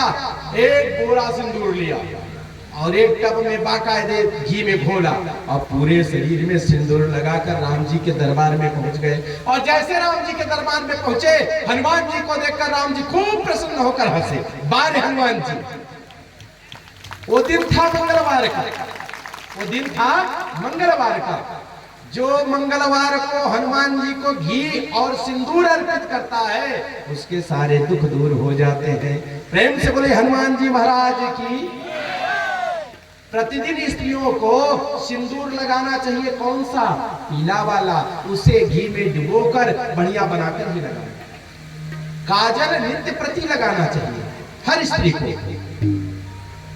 और जिनका विवाह हुआ है उन्हें पान भी खाना चाहिए। जिनका विवाह नहीं हुआ है उन्हें पान नहीं। जो विधुर हो गए हैं अथवा जो वैधव्य को धारण कर रही है सुपारी तो खा सकती है लेकिन पान खाने का अधिकार नहीं है। मांगलिक आभूषणों को सदैव धारण करें, केशों का संस्कार करें, बालों को बिखरा न बनाए रखें। हाँ? अच्छा, गजब गजब की बात है। क्या लिखा है? कहा केशों का संस्कार करना चाहिए। अब तो फैशन बढ़ गया, महाराज जाएंगे ब्यूटी पार्लर का, थोड़ा सा 2 इंच काटो तो 2 इंच काट दिया। बाल कभी कटवाने नहीं चाहिए स्त्री को, बाल बनवाने नहीं चाहिए स्त्री को। और तो और घर में कभी प्रेत की तरह बनकर नहीं रहना चाहिए। एक बेड़ी बनाकर सदैव बाल में रखनी चाहिए। एक बेड़ी का मतलब समझते हैं? एक लंबी सी चोटी बना के रखनी चाहिए, बाल को सदैव बांध कर रखना चाहिए। दोनों हाथ से कभी सर को स्त्रियां न खजुलाएं, दोनों हाथ से सर को नहीं खजुलाना चाहिए। मैं नहीं कह रहा, यहां लिखा है। हाथ में सदैव कंगन पहनना चाहिए, कानों में कर्णफूल पहनना चाहिए, नित्य धारण करना चाहिए और इनका कभी त्याग नहीं करना चाहिए। महाराज जो पातिव्रत का पालन करना चाहती हैं वो सन्यासी स्त्रियों से कभी ना मिले और कभी ओखली, मूसल, झाड़, सिल, लोढ़ा, देहली इन पर कभी बैठे ना, है ना, कभी इन पर आसन नहीं लगाना चाहिए। जो पति की अवज्ञा करती है वह नरक को प्राप्त होती है। पति ने कहा ऐसा मत करो, वो कहे कि करूंगी तो वह नरकगामी हो जाती है। और महाराज जो अपने पति को क्रुद्ध होकर 2-4 बांस दे देती है, एक पंडित जी थे, बारे पंडित जी थे। पंडित जी भी स्वभाव थोड़ा सा क्रूर था, तो पंडित जी को पंडिताइन बांधती थी और बांधने के बाद फिर मारना शुरू करती थी। और जब मारना शुरू करती थी तो खूब शोर मचाते थे। जो स्त्री अपने पति को मारती है, गाली देती है या बुरी दृष्टि से देखती है तो क्या होती है? सहसा शर्मा जायते ग्रामे श्रीगाली निर्जने बने। महाराज वह अगले जन्म में गांव की कुतिया होती है। क्या होती है? गांव की कुतिया। और उससे भी अगर थोड़ा सा पाप बढ़ा तो वह निर्जन वन में श्रीगाली मतलब सियारनी होती है। सियार और सियारनी होती है ना, सियारनी होती है। स्त्री को कभी यदि पति ऊंचे आसन पर बैठा है तो उसके समान आसन पर नहीं बैठना चाहिए। और पति को बाहर से आया हुआ देखकर पत्नी को सहर्ष उठकर उसके स्वागत के लिए जाना चाहिए। पति बेचारा हल जोत कर आया है ना, अब पत्नी से कहा ये जी 1 गिलास पानी दे दो। पत्नी ने कहा मेरी कमर दुख रही है, जाके ले लो ना, प्रायश्चित लगेगा। इसलिए हर पत्नी को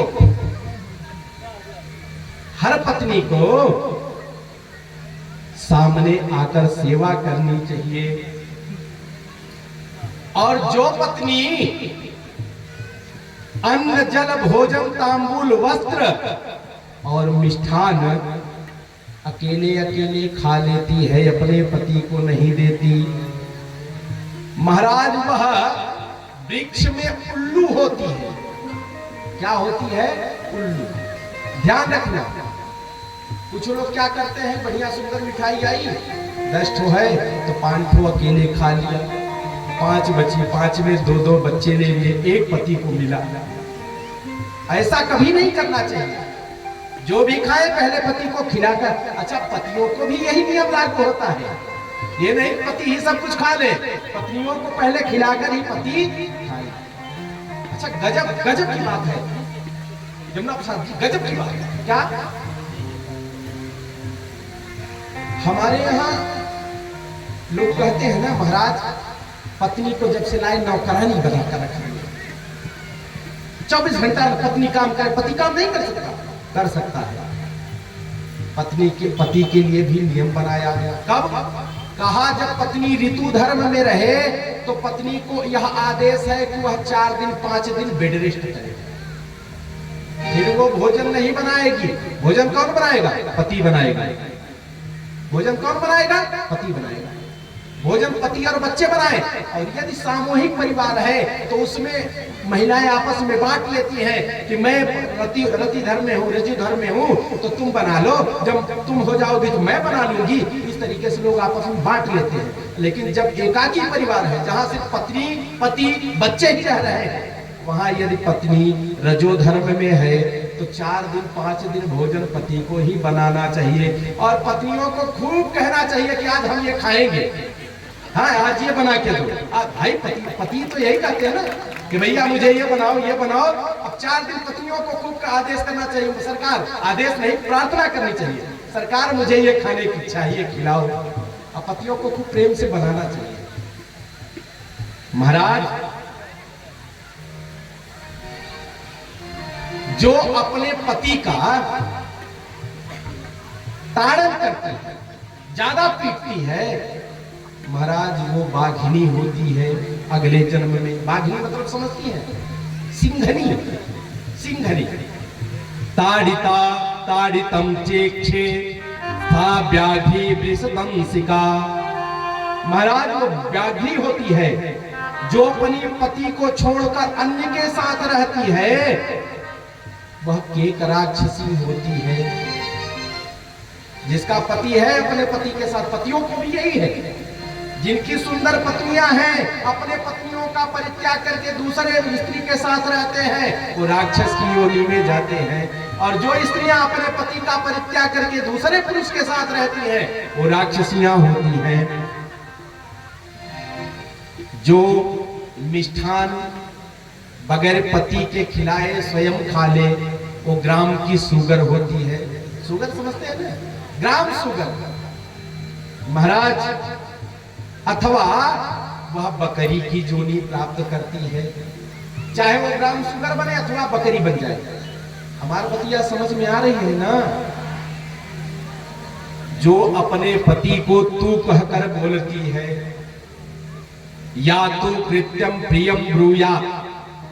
जो अपने पति को, जब से तुमको देखा तब से क्रोध बढ़ रहा है। जो अपने पति को तू कहकर बोलती है, वो जन्मांतर में गूंगी हो जाती है, पति भी वही हो जाता है। ध्यान रखना। जो अपने पत्नी को शिष्टाचार से नहीं बोलता, अरे मत आप कहो, देवी जी कह दो, लक्ष्मी जी कह दो, धर्म पत्नी कह दो, हाँ कुछ तो कह दो, भाग्यवान कह दो, अरे कुछ कह दो। महाराज जो तू करके बात करता है वो अगले जन्म में गूंगा होता है।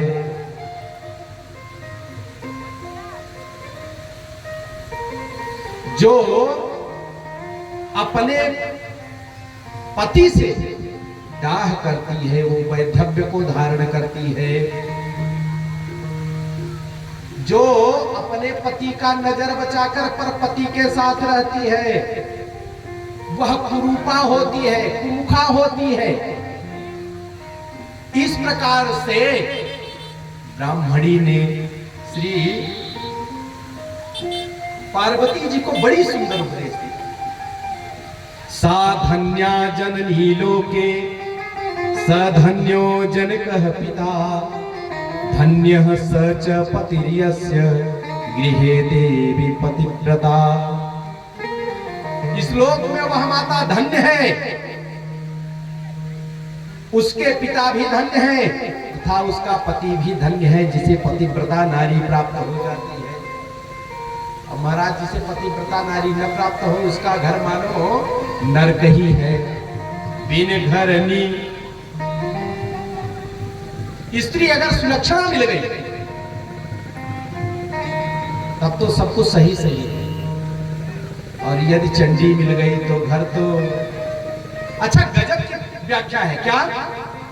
जब ये घर में आएंगी तो लोग क्या कहते हैं? हमारे घर में लक्ष्मी जी आई हैं, ये नहीं कहते हैं? क्या कहते हैं? बोलो ना, अरे बोलो हाथ उठा के, क्या कहते हैं? लक्ष्मी जी आई हैं।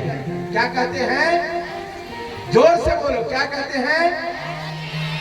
इसलिए बुलवा रहे हैं कि कुछ लोग मुंह फाड़ के जम्हाई ले रहे हैं। जब इनका विवाह होता है तो क्या कहते हैं लोग कि लक्ष्मी जी आई है, और जब विवाह होने के बाद 2-4 साल बीत जाता है तब इनका नाम क्या हो जाता है? सरस्वती जी, है ना? क्या कहते हैं? तुम्हारी बहन तो ऐसा ऐसा कहती है पति से, तुम्हारी माँ तो 24 घंटे हमें खाली नहीं छोड़ती, जब देखती है तब एक में काम बता देती है, बहू पानी लाओ, ये बहू भोजन बनाओ, ये बहू पैर दबाओ। तुम्हारे पिताजी तो बहुत गाली देते हैं। तब क्या हो गई?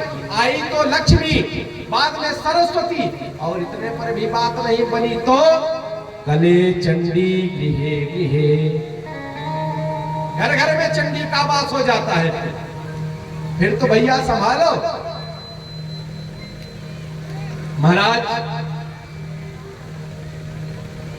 दुराचारी स्त्रियां हो जाए या पुरुष हो जाए तो माता पिता और पति तीनों के कुल नष्ट हो जाते हैं और नरक में पड़ जाते हैं। महाराज, जल भी पतिव्रता स्त्री का स्पर्श करके पावन हो जाता है।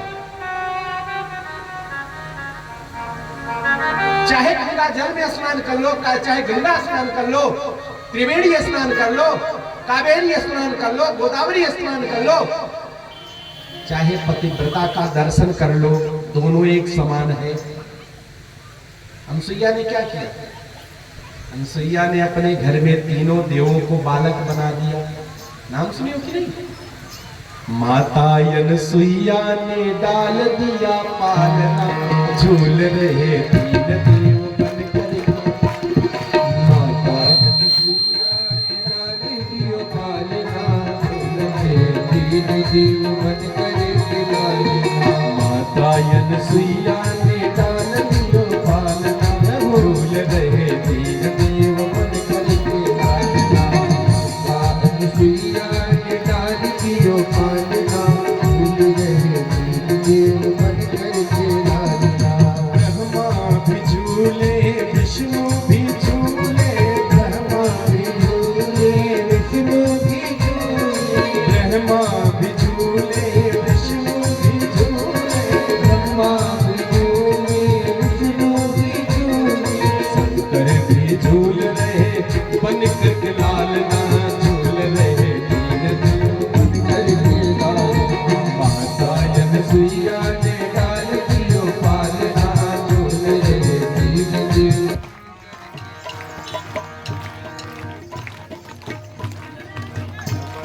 शिवाय ओम नमः शिवाय, हर हर भोले नमः शिवाय,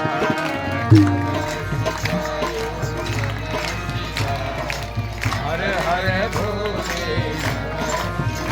ओम नमः शिवाय, ओम नमः शिवाय, हर हर भोले नमः हर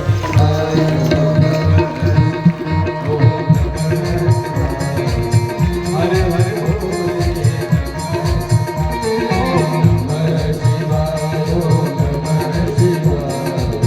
हर हर भोले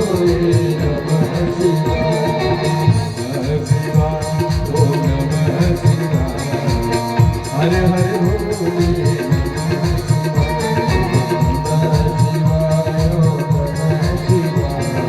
हर हर भोले। प्रेम से बोलिए आस्तोष भगवान की। जल भी पावन हो जाता है पतिव्रता का स्पर्श करते हुए। जल भी कहता है कि आज से मैं जड़त्व का परित्याग कर दिया, पतिव्रता ने हमारा स्पर्श कर लिया, मैं तो जल नहीं रह गया, अब तो मैं अमृत के रूप में परिवर्तित हो गया। महाराज, भार्या ही गृहस्थ का मूल है। गृहस्थ उसे कहा जाता है जहां पति पत्नी एक साथ रहते हो उसी का नाम गृहस्थ है। भार्या ही सुख का मूल है। महाराज, कितनी बड़ी संपदा हो, आप कितने बड़े व्यक्ति क्यों न हो, और घर में यदि स्त्री नहीं है तो बिन घर में घर भूत का डेरा, वो घर घर नहीं रह जाता, हो तो फिर प्रेतों का निवास स्थान बन जाता है। इसलिए घर में भार्या की बड़ी आवश्यकता है। देव कर्म, पितृकर्म, अतिथि कर्म, यज्ञ कर्म बिना भार्या के नहीं हो सकते। राम जी रावण को मार कर आए, लोगों ने कहा महाराज यज्ञ करो। राम जी ने यज्ञ करना शुरू किया। वशिष्ठ ने कहा बिना नारी की यज्ञ नहीं होगा, यज्ञ तभी होगा जब नारी होगी। तो सीता जी को सोने का बनवाया, तब जाके राम जी यज्ञ किए। महाराज, गृहस्थ उसी को कहते हैं जिसके घर में पातिव्रता स्त्री का निवास होता है। अन्य स्त्रियों को प्रतिदिन जरा राक्षसी के समान पुरुषों को ग्रस्ती हुई समझना चाहिए। जहां पतिव्रता नहीं है वो तो फिर जोंक के समान है। जैसे जोंक किसी को लिपट जाए तो सारा लहू पी लेती है, उसी प्रकार से शास्त्रकारों ने कहा है नारी, मैं नहीं कह रहा हूं भैया मुझे गाली मत देना, शास्त्रकारों ने कहा है। आप लोग सोच रहे हो कि सब सारा नियम हमारे ऊपर है, का इनको कुछ नहीं है, उतना ही नियम इनको भी है। महाराज, जिस प्रकार गंगा स्नान से शरीर पवित्र हो जाता है, उसी प्रकार पातिव्रत स्त्री के दर्शन कर लेने से यह तन पवित्र हो जाता है। न गंगया तया भेदो या नारी पति देवता, उमा शिव समो साक्षात स्मातौ पूजये ध्रुवः। महाराज, यदि पति ओंकार है, यदि पति ओंकार है तो स्त्री श्रुति स्वरूपा है।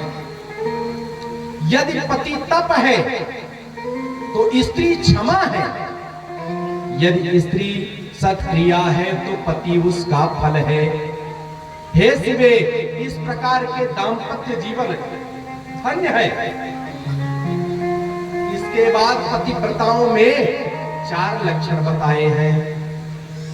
भगवती उत्तमा मध्यमा चैव निकृष्टाति निकृष्टिका ब्रुवैतासां लक्षणानि सावधानतया शृणु।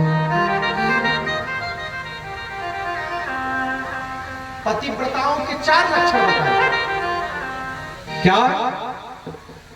जिसके मन में स्वप्न में भी अपने पति के सिवा दूसरा का चिंतन नहीं होता, स्वप्न में भी, वह प्रथम श्रेणी की पत्नी मानी जाती है। पतिव्रता प्रथम श्रेणी की मानी जाती है। और जो दूसरे के पतियों को, दूसरे पुरुष को जो देखा, उसको ऐसा लगा कि ऐसा तो मेरा पिता है, ऐसा तो मेरा भाई है, ऐसा तो मेरा बेटा है, वह दूसरे नंबर की स्त्रियां आती हैं पतिव्रता में। और महाराज, जो स्त्री पतिव्रता धर्म का पालन करते हुए अपने पति का स्मरण करते हुए सबको एक समान देखती है, वो तीसरे प्रकार की होती है। और जो स्वेच्छा से रहती है वो सबसे निकृष्ट मानी जाती है। हे शिवे, 4 प्रकार की पतिव्रताओं का मैंने नियम आपको बताया। यद्यपि आप जगत की माता हैं, आपको यह बताने की आवश्यकता नहीं है। जग के कल्याण के लिए मैंने यह निवेदन किया। हे भगवती, आप तो सबकी मां हैं, आप सब पर दया करने वाली हैं, सब पर कृपा करने वाली हैं। आप तो जीवों की मां हैं। मैंने आपसे यह प्रार्थना किया है। सारा कुछ बताने के बाद भगवान शिव ने अपना वृषभ तैयार किया और उस पर पार्वती जी को बैठाया और कैलाश की ओर चल पड़े।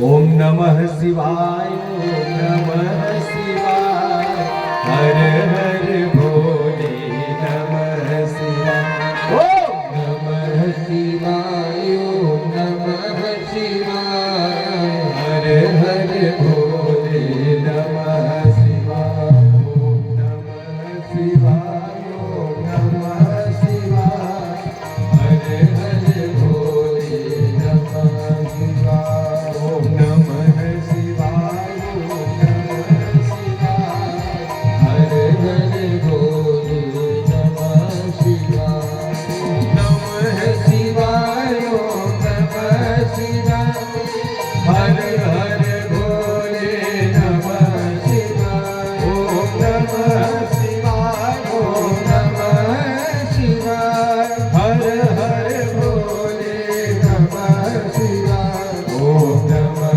शिवाय ओम नमः शिवाय हर हर भोले नमः शिवाय ओम नमः शिवाय ओम नमः शिवाय हर हर भोले नमः शिवाय। सरकार मैया सुनैना ने ब्राह्मणी से सुंदर सीख दिलाई। हर माँ सीख देती है हमारी बिटिया, जाओ देखा ना घर द्वार कैसा है। बिटिया ने पूछा फिर माँ क्या करूंगी? फिर जो मैं तुम्हें सामान दे रही हूँ, बर्तन दे रही हूँ, सारा सामग्री दे रही हूँ, देख लेना अच्छा खासा रहेगा तो ठीक है। जेठानी देवरानी में 2-4 महीने चलेगा, चलाना नहीं तो अपना तुम अकेले और अपने पति के साथ अलग हो जाना। सारा वस्तु मैं तुम्हें दे रही हूँ, यही नहीं सिखाते हैं वो। बिटिया की विदाई होने लगी। आजकल तो विदाई, आजकल तो लोग कहते हैं माँ तुम मत रो, तुम रोगी तो मैं भी रोऊंगी, और इतना सुंदर मेकअप कराया है सब धुल जाएगा तेरे रोने से। अच्छा कुछ लोग तो जबरदस्ती आंसू नहीं निकलता तो विक्स विक्स लगा के रोना शुरू कर देते हैं। गजब गजब की माताएं होती हैं। एक माता जी थी, जब कोई किसी की बारात विदा होती थी तो पहले आती थी रोने के लिए। अब महाराज जो लपट के रोती थी कन्या से, और कन्या के गले में जो होता था धीरे से उतार लेती थी। अभी एक बार पकड़ी तो गई, खूब कूटी गई। हाँ, कुछ लोग ऐसे भी होते हैं। महाराज इधर पार्वती जी की जब विदाई हुई तो हिमांचल के यहाँ कोलाहल मच गया, सारे लोग रोना शुरू कर दिए। बिटिया की विदाई हो रही है। महाराज पार्वती जी ने मैया के चरणों में प्रणाम किया और भोलेनाथ के साथ कैलाश पर आई। प्रेम से बोलिए बाके बिहारी लाल की। देवता तो प्रसन्न हुए कि अच्छा खासा भगवान शिव का विवाह हुआ।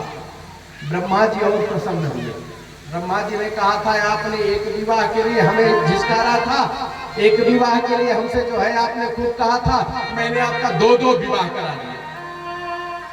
एक विवाह सती का, दूसरा पार्वती का। महाराज भगवान शिव आ गए कैलाश में, और कैलाश में मस्ती से रहना शुरू कर दिया। 2-4 साल बीत गए, देवताओं को चैन नहीं हुआ। क्यों? क्योंकि तारकासुर जीने नहीं दे रहा था। तारकासुर जहां देखे देवताओं को पकड़ लाओ, बांध लाओ। तारकासुर के पुत्र कहते थे भगवान क्या करना होगा इनका? कहा तुम पकड़ लाओ, जो होगा सो मैं बताऊंगा। मरियम की छानी हम, इनको मारूंगा कि छोड़ूंगा, ये मेरे हाथ में। लाओ। विद्युत माली इत्यादि तारकासुर के बड़े बड़े विशाल पुत्र महाराज जबरदस्ती देवताओं को पकड़ लाते थे।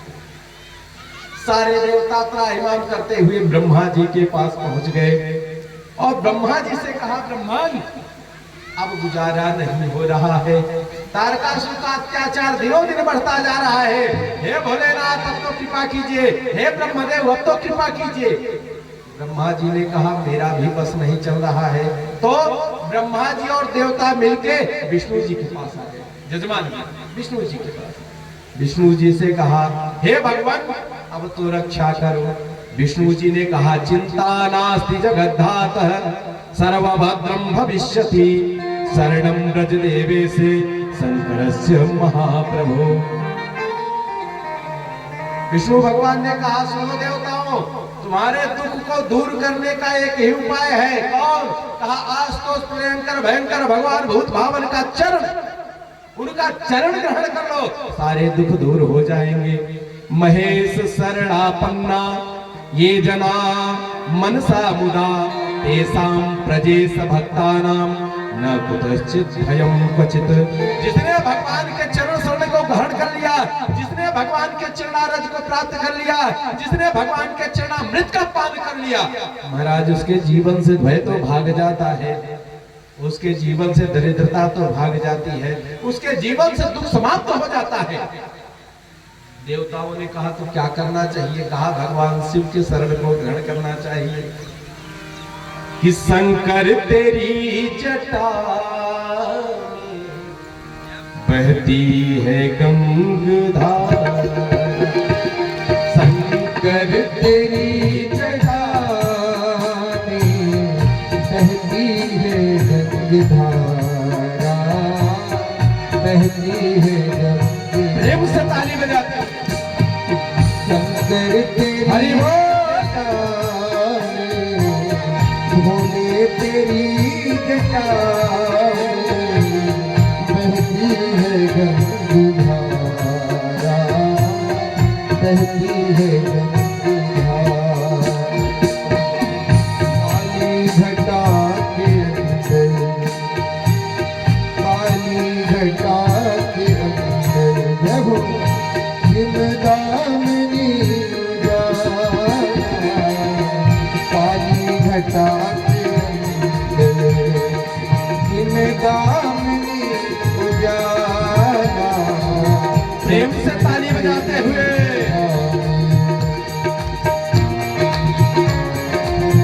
जय हो।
प्रेम से हाथ और ऊपर उठा के ताली बजाते हुए हरि बोल।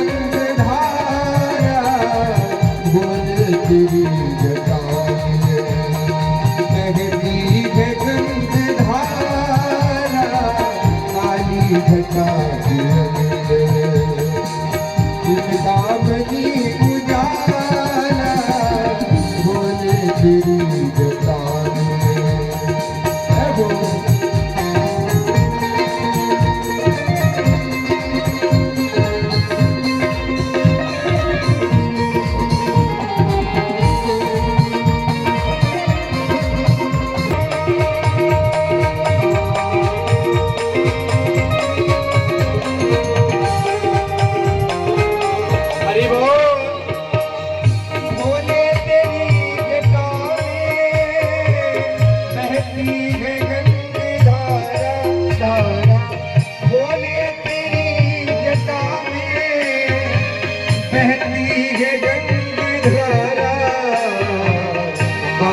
घटा के अंदर अंदर, काली घटा के अंदर जिम्मेदामनी उजाला।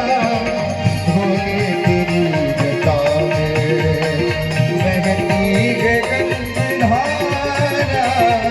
भोले तेरी जटा। हरि बोल।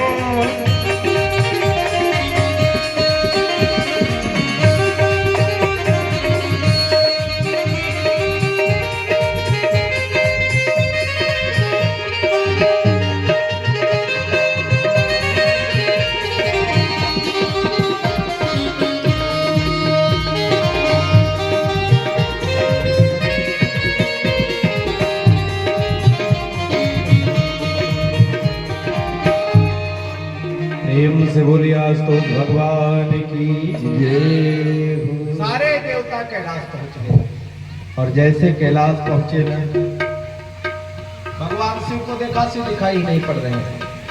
भगवान भोलेनाथ कहाँ है, किसी को नहीं पता। विष्णु ने गणों से पूछा, अरे भगवान पिनाकधारी भोलेनाथ कहाँ है?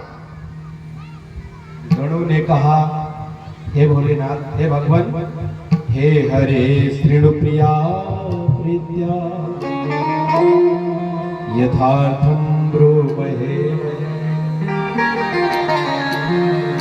ब्राह्मणा निर्जरैर्साधं वृत्तान्तमखिलं च यत्। हे विष्णु जी, आप मेरे द्वारा बताए गए मार्ग का अनुसरण कीजिए। नंदी जी ने कहा, क्या? हे भगवान भोलेनाथ, हम लोगों के यहाँ रोक कर और भगवती पार्वती के साथ पार्वती के कक्ष में गए और हम लोग यहाँ पर भगवान शंभु का इंतजार करते हुए, प्रतीक्षा करते हुए खड़े हैं। कब से गए हैं ये नहीं बताया। भगवान विष्णु ने कहा, ठीक है। अब विष्णु इत्यादि शिव जी के द्वार पर पहुंच गए और सारे लोग हाथ को ऊपर करके जोर स्वर से, तेज स्वर से भगवान शिव की स्तुति करना शुरू कर दिया। किम करोसि महादेवा भ्यंतरे परमेश्वर तारकांतासुरान्